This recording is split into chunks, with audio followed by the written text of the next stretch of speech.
Hello, wrestling fans. How you guys today? Here they weapon on the first Friday Night SmackDown New Year 2025, January the 3rd.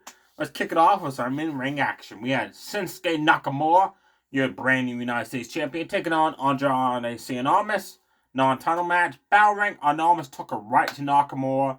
Her Corona, drop kicked him out of the ring to the outside. Top rope moonsault off the ropes to the outside, knocking down the champion. Irish whipped him back into the ring, got in the ring, went for the running knees in the corner, right? Nakamura intercepted that with running knees to the midsection, spin kick, top rope draw, kick strike. Hit that awesome running German suplex does off the ropes. Andrade fought back, running forearm shots, standing moonsault. And then Nakamura exposed the turnbuckle pad, which he did 2 months ago. But this time Andrade was ready for it. Sunset flipped him into the corner. Nakamura's back hit the back of that ring. Like the turnbuckle ring there. And then understand the moonsault from Andrade Cien Andrade got the top rope, got cocky. He was going for a top rope moonsault this time. Nakamura ran up on that top rope, DDT'd him on top of that ring post. That was nasty. You could hear just a smack. That was nasty. Then King Sasuke to the back of the head, your winner, Shinsuke Nakamura. He had trouble all match with Andrade Cien but he gave it his best shot and he worked. In the end, after the match, Nakamura is celebrating, right? LA Knight attacks him for a change, because usually it's Nakamura that attacks LA Knight for the past month.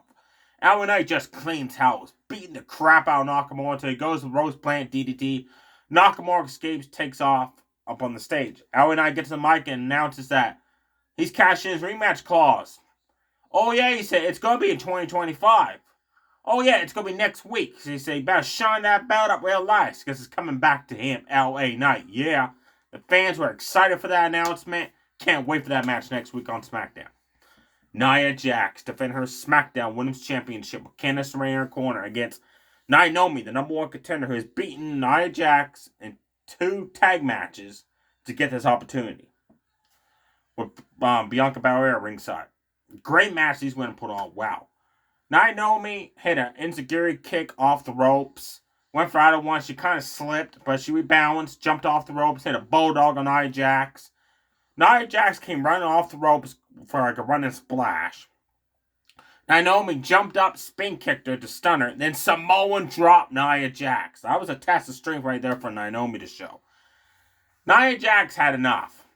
Face planted her, running splashed her in the corner, body shots in the corner, tossed her halfway across the ring. Samoan dropped her. Top rope Samoan drop. Top rope leg drop on Naomi.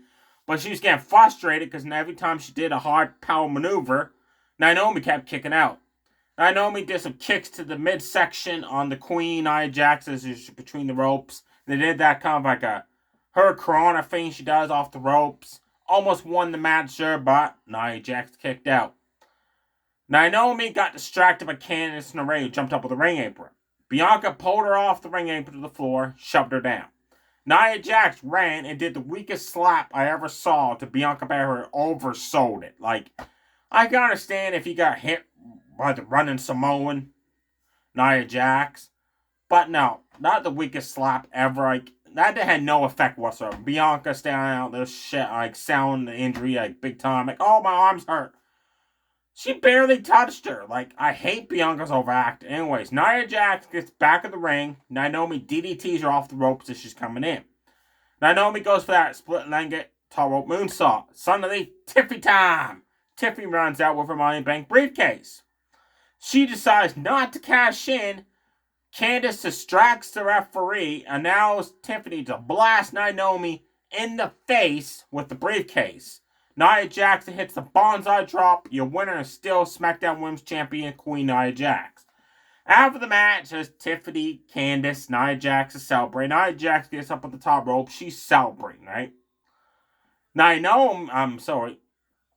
Tiffany Stratton at this point takes care of Candice, sends her out of the ring.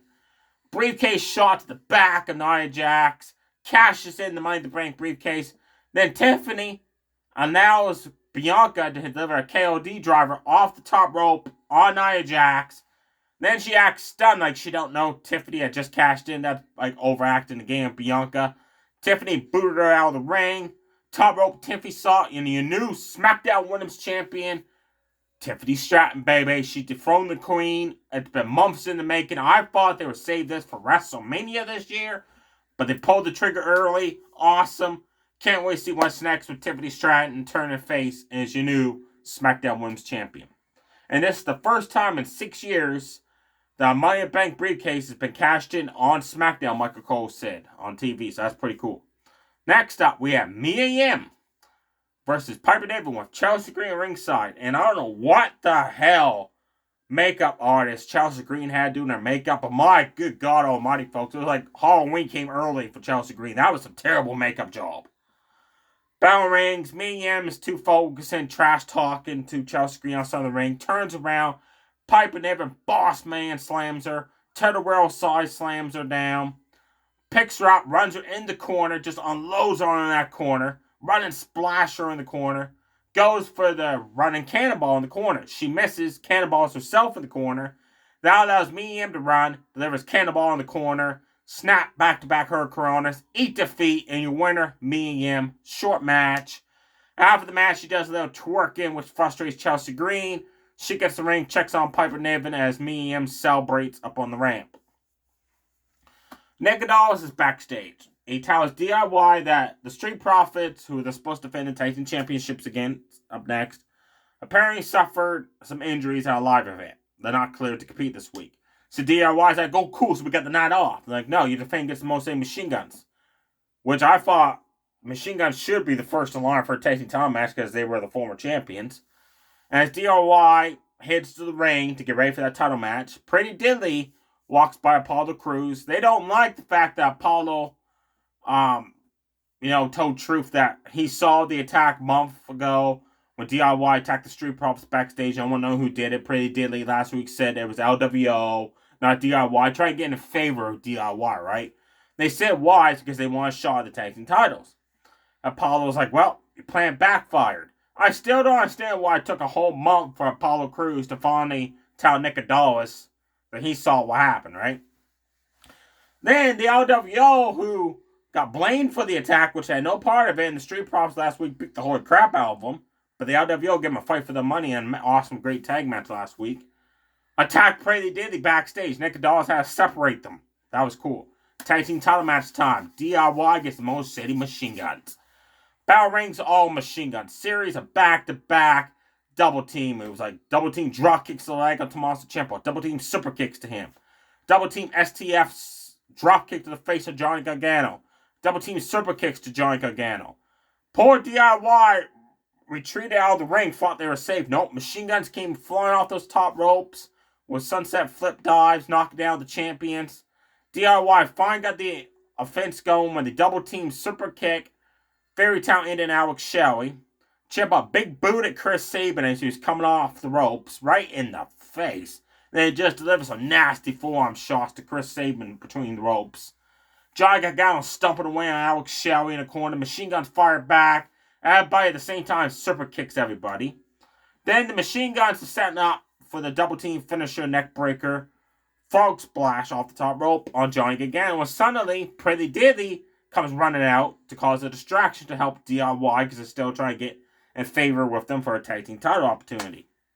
Suddenly, the LWO runs out to attack them around ringside. They're chasing around ringside. They start brawling. The Machine Guns get, at this time, Alex Shelley delivers a neck breaker to Gargano. Sabin DDTs Ciampa. They lock in stereo STF submissions. They're this close to winning the titles. Then the fight with the LWO, Pretty Diddley get involved into the match. They get knocked into the Machine Guns. The referee calls for the bell. No contest. All four teams are brawling at this point. Add in the Street Profits. I want a 5-way tag team elimination match or something like that. That'd be awesome. Like a 5-way team ladder match or something. This 5-man team for the tag team titles. It's a red hot storyline happening on SmackDown. Keep it up, Nikki Dallas. Main event, Bloodline versus Bloodline. 6-man tag. Jimmy Uso is back from his broken toe since November. So Jimmy, Jay, and Sammy came for the crowd. 10 minutes ring entrance for these guys. I'm like, really? 10 minutes? The Solos group comes out, and there's like 2 minutes they're in the ring ready to go. Bell rings, they're brawling. All 6 guys are going at it. Solo's group gets destroyed. Sammy and the Usos deliver stereo running butts in the corner, one after the other on poor Jacob Fatu. Finally, Tama Tonga isolates Jay in their corner, just stumps away at him in the corner. Solo tags in, hit bunts him, punches him, keeps trash talking him. Simone drops Sammy as he comes in and gives a hand to Jay. Jimmy tries to help. He runs in, and as he's coming off the rope, Solo snap mirrors him off the ropes, and Jacob Fatu just levels his ass with a super kick. They're running butts him in the corner. They isolate Jimmy, work on him for quite a bit. Jimmy tags in Sammy. Sammy comes in, free running clotheslines, finally takes Solo down. Gets cocky, goes for a top rope elbow drop. Solo jumps up, rock bottom, intercepts counter maneuver. That was cool. Then everybody started fighting everybody again. Super kicks happening from the Usos. Jacob Fatu gets triple team. He's sent out of the ring. And then Drew McIntyre is coming down the entrance ramp, and Jay sees him. Jay dives through the ropes, knocks down McIntyre, runs back to the ring because he's a legal man. Faking Jacob Fatu still legal. Did not see the tag from Solo. Spares Jacob Fatu. Uso splash. Then Solo, who's a legal man, Simone spikes Jay as he's covering Jacob Fatu. Your winner is Solo's Bloodline.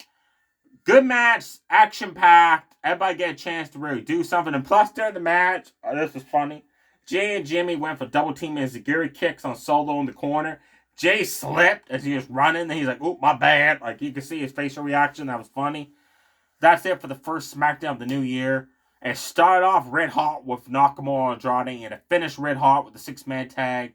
The matches in between, really good to watch. I just wish me and Papa Divas went longer than it did. The only match announced for next week is LA Knight versus Nakamura for the United States Championship.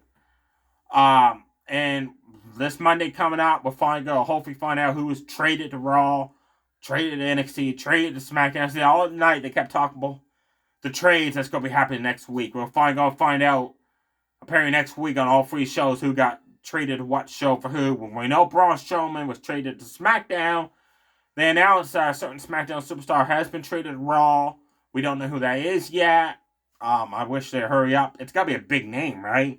To get Braun Strowman. If it's like Pretty Diddley for like 2 for 1, that's going to be funny because Raw got screwed right there. Yeah, I'll give Braun Strowman. I'll take Pretty Diddley in return. And the Bears, what do you think if that's the case?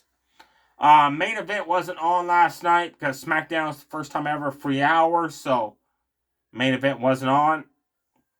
And also there was a segment where Cody Rhodes was talking to Drew McIntyre in the ring, and McIntyre says if he gets traded to SmackDown, or if Cody gets traded to Raw, he's coming for that championship after he's done single-handedly tagging out the original Bloodline. He said the original Bloodline.